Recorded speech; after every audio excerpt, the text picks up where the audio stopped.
And welcome back to the Horse Racing Show. Thank you for tuning in on the YouTube channel and subscribing and liking us. And again, thanks for listening at iTunes and at Google Play, listening to us on 93.9 The Ville in Louisville and all around the world. We've been downloading like 10 different countries or so now. We appreciate the support because this is a fun show, the show that's going to save horse racing. A fun guy to have on, a great trainer, and he's been a great friend, two-time Derby winner, Doug O'Neill. Such a good guy that he's driving on the 5. Hands-free, of course, and he's talking to us now. We join him from Southern California. Hi, Doug. Hello, Kenny. Thanks for having me. Oh, man, it's always great to talk to you this time of the year. You still have a couple of long shots out there. Not everybody's in the Derby scene every year. You know what it's like to win those roses. And I don't know, from a standpoint of a guy that has a long shot, do you still get excited keeping up with everybody else right now? Oh, you do. It is such a great time of year, you know. These 3-year-olds, now they start stretching out and they start separating themselves, and people are going on the road, and you know, some of the horses really thrive on traveling, some don't, and you know, baseball season's starting up too. So it's a great time of year, and yeah, thinking about the Kentucky Derby gets you really jacked up, whether you have a horse in there or not. As far as yourself, you know, with I'll Have Another and Nyquist, your two champions, I guess just the whole time, you still think back to those times and how you were feeling around April, just about a month away from the Derby, and you certainly had horses that looked like could do it, but you still were hoping? You remember that feeling? You know, yeah. Oh, I do, yeah. And, you know, with the first one, that was just such a wacky roller coaster, like, oh, my God, I can't believe what just happened, where with I'll Have Another. But with Nyquist, he was undefeated, and you know, there was, even though we enjoyed every step of the way with both of them, but there's a lot more pressure on the Nyquist. You know, he was voted the 2-year-old champion, and you know, he was definitely expected to show up in the first Saturday in May, and expected to win, and that made it a little bit more a little bit more stressful, but it's a great feeling, and it's really as we talked off the air a little bit, you know, a lot of turmoil on the West Coast. And, you know, when you roll into Kentucky, you know, you're really, you're just so proud to be part of the game. And it's just, there's just no better event than having your horse being part of the Kentucky Derby. Well, two of my most fun interviews were with I'll Have Another and Nyquist with you. I remember your son, especially with I'll Have Another, because I was sick that day. I wasn't feeling great, okay? And then I'm kind of a little sweaty and it's hot, and I come over and your son wants a hot tub. Oh, he's a nut. He's such a nut. Yeah, man. Daniel, he's 16 now. Is he 16? Wow. He's 16. Yeah, he's you know, he's getting good solid C's in school, so proud of him on that. But he'll probably be a trainer. He'll be one of the sharper trainers. Yeah. He'll be in the upper echelon, won't he? Oh, man, he will. But no, he loves the sport, loves the animals, and during the summer, he helps us out. He's been walking hots and stuff for us at Del Mar during the summer. So, yeah, those are good times to think back on. I believe you're a Michigander who moved to Southern California near Santa Anita, right? And used to walk hots at Del Mar.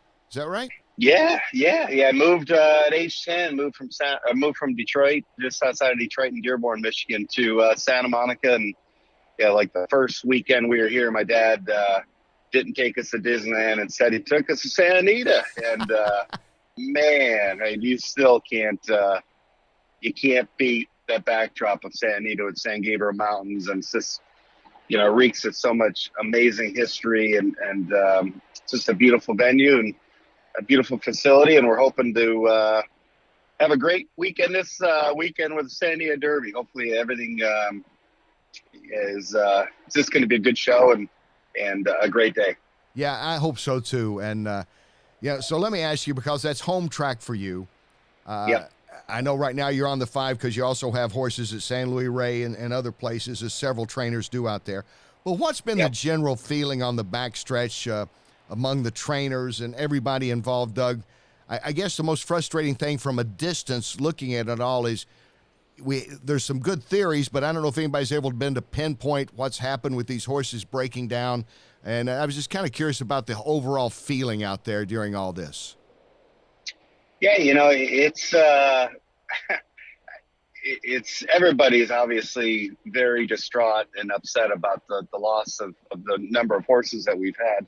But, I think everyone's on the same page as far as, what the changes they have made. The track, knock on wood, is as good as it's ever been. And, we, unfortunately in December, the track superintendent, Dennis Moore, left, and then, the rain, we had probably the wettest winter I can recall in a long time. I mean, just days on days on days of just the rain coming down sideways. And, and we ran through that. And I think there's a lot of stuff as we look back, I think all of us horsemen in management would agree that, maybe we shouldn't have run on some of those days. But regardless, we got Dennis Moore, the track superintendent, back. We've got our normal, beautiful Southern California weather back. And, our tracks out here really play more to sunshine than they do to the wet weather. It doesn't have the sand buildup that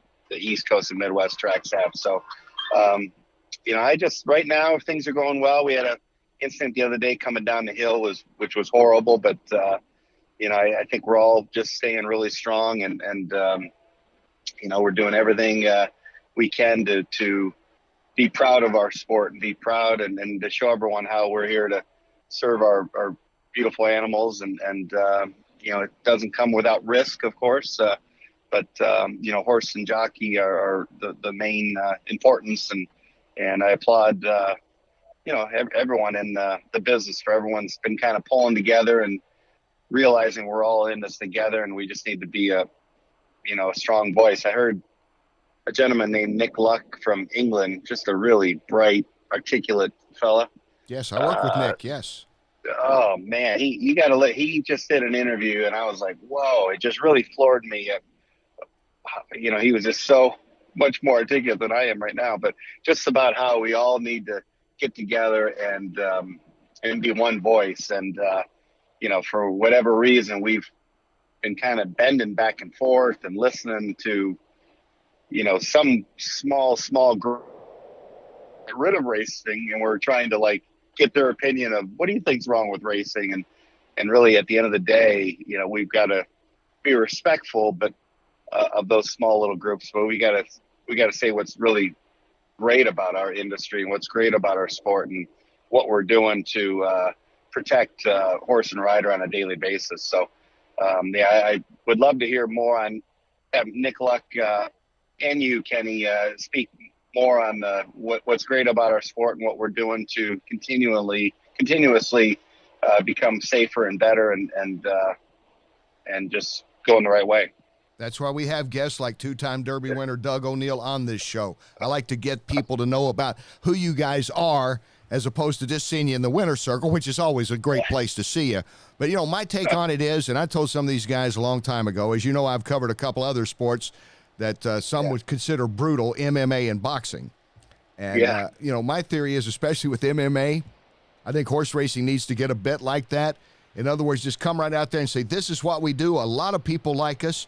Things can happen. There is danger in the sport, but there's also excitement and fun, and this is what we do. Please come and enjoy it with us. I'd almost like to see that unapologetic approach for a while. I know you can overdo it, but obviously what's happened at Santa Anita, nobody wants this. I can't even believe people who don't like horse racing wants to see what's happened to prove a point they don't like horse racing. So to me, it's sad. It's happened. Do you dwell on it or you try to move forward? That's probably not as articulate as our friend Nick would say or you, but to me, I think there does have to be that point that you don't say, we're changing all the racing rules and we've just thrown out whips and nobody can ever use Lasix again. Forget that. Be the sport that it is and accept that and say, this is what we are. And by the way, you want to get excited and talk about the danger sports and sports that, fire up young people instead of worried about them betting so much. How about come out and watch these jockeys that are racing at 40 miles an hour about half a foot apart? That's a pretty exciting thing to enjoy, and then learn the sport and then bet. Gee, did I just do a commercial for the NTRA? You really did. That was great. No, and that's really, I think, the way we need to approach it. And then, of course, have, some type of medication unifying, national, Yeah. so everyone's on the same page, because that can get really goofy too, where, what is legal in Pennsylvania isn't legal here, and what's legal here isn't legal there. It's like, what? So just trying to get one voice, have all of us pulling together, and all of us reminding each other and reminding people who don't know much about it what's great about it, and that's key. I would vote for you as one of those guys speaking. I mean, we need a commissioner or something. Seriously, they need to get that straightened out a little bit. But let me get back to my vote's for you and Nick Luck are my you two guys. Well, you know what? It would be a yin and a yang, wouldn't it? I mean, he's a little more diplomatic than me about this, but I do think you can put him in a headlock. You can put the people in a headlock, and he can kind of use his words to kind of soften the blow a little bit. Good cop, bad cop. Welcome to horse racing. I remember when I first met you. We talked about the Tigers, because I used to go to Old Tiger Stadium. I have relatives that live in Dearborn and all throughout that area.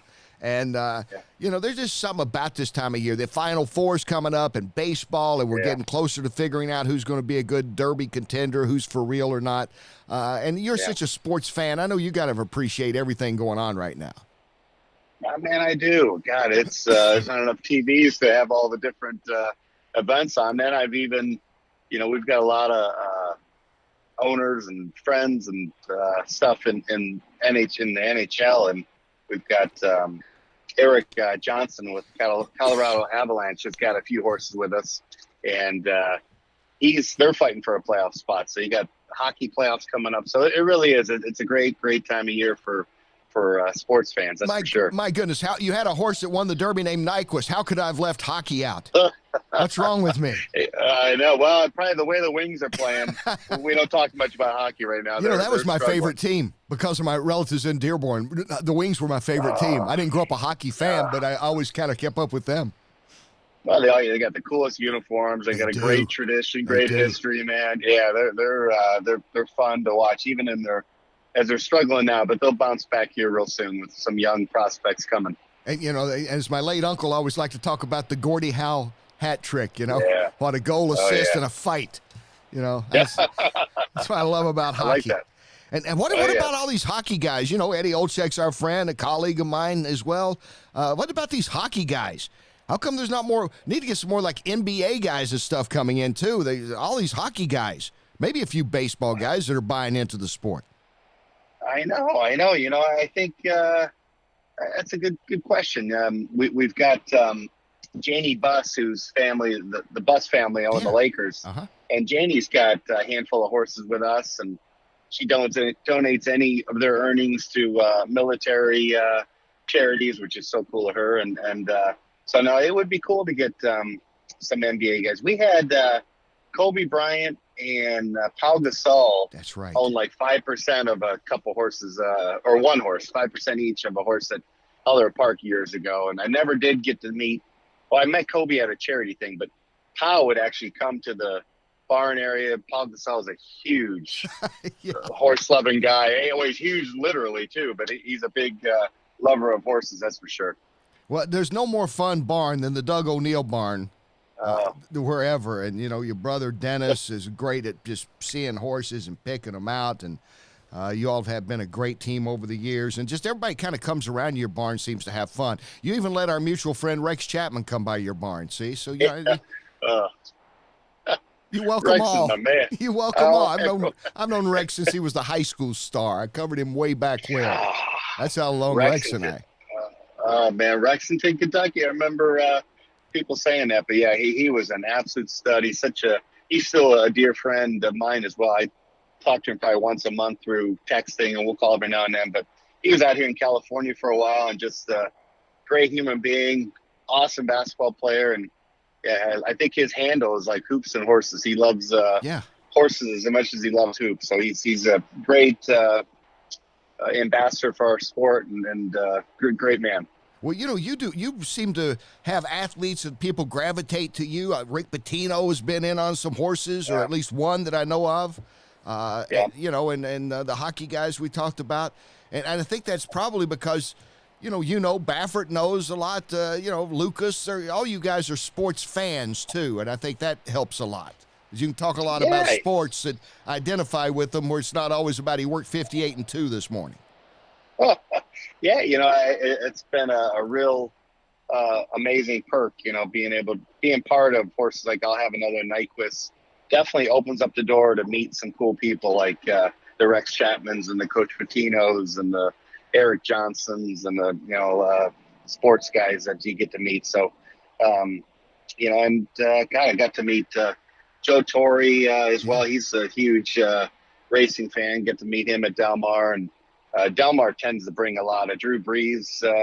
Is down there. Luke Walton. You'll see a lot of sports guys at Del Mar the first weekend or two as well. So it's a lot of similar, I think feel of horse racing and other sports. Just like you said, the excitement, the plotting, the planning, and it's basically every race is like, fourth down and one, and fourth and goal at the one type of thing. So it's a lot of excitement going on, and hopefully people can come out, enjoy it, and get bit by the bug like you and I have, Kenny. And Doug, obviously you've been there in that winner's circle twice. There's something about a Kentucky Derby and that walkover and 160,000 people there.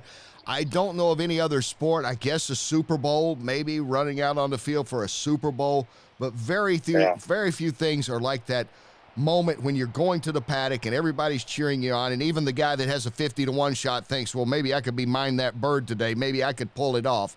There's that hope and excitement of a walkover at the Derby. It really is. I mean, so much goes into it. You're so proud to be connected, have that connection with a horse that is that good, that can make that field. And then, like you say, you just have so much shared experience with a lot of fans that are wagering and sporting your horse on that particular moment, and everyone's dressed in their Derby finest, and it really is. It's the most amazing. Then as you walk over there, like you say, the roar of the crowd and the twin spires, it's just it gives you goosebumps, man. It's a great feeling. Well, you have a couple of long shots. Who knows? I mean, honestly, after maximum security, nothing's off the table as far as I'm concerned with a month to go. Still got I got a horse named Parsimony that is supposed to run in the Bluegrass this weekend. So if he were to get a big piece of that, he would be heading there. And then a horse named One Flew South is running the following weekend in the Arkansas Derby. So if One Flew South or Parsimony could shock the world in one of those two, we'll have a participant. Well, no one was talking about maximum security a week ago, so. Exactly. I mean, these 3-year-olds change really quickly. So we're hoping one of our two jumps up and changes in a great way. Doug, it's always a pleasure. I look forward to seeing you in person. Thanks for being on with me. You too. Man, thanks for having me, Kenny. All the best. Look forward to seeing you too, man. All right. Thanks so much. One of the great guys in the sport. Doug O'Neill, 2-time Kentucky Derby winning trainer with I'll Have Another in 12 and in 16 with Nyquist.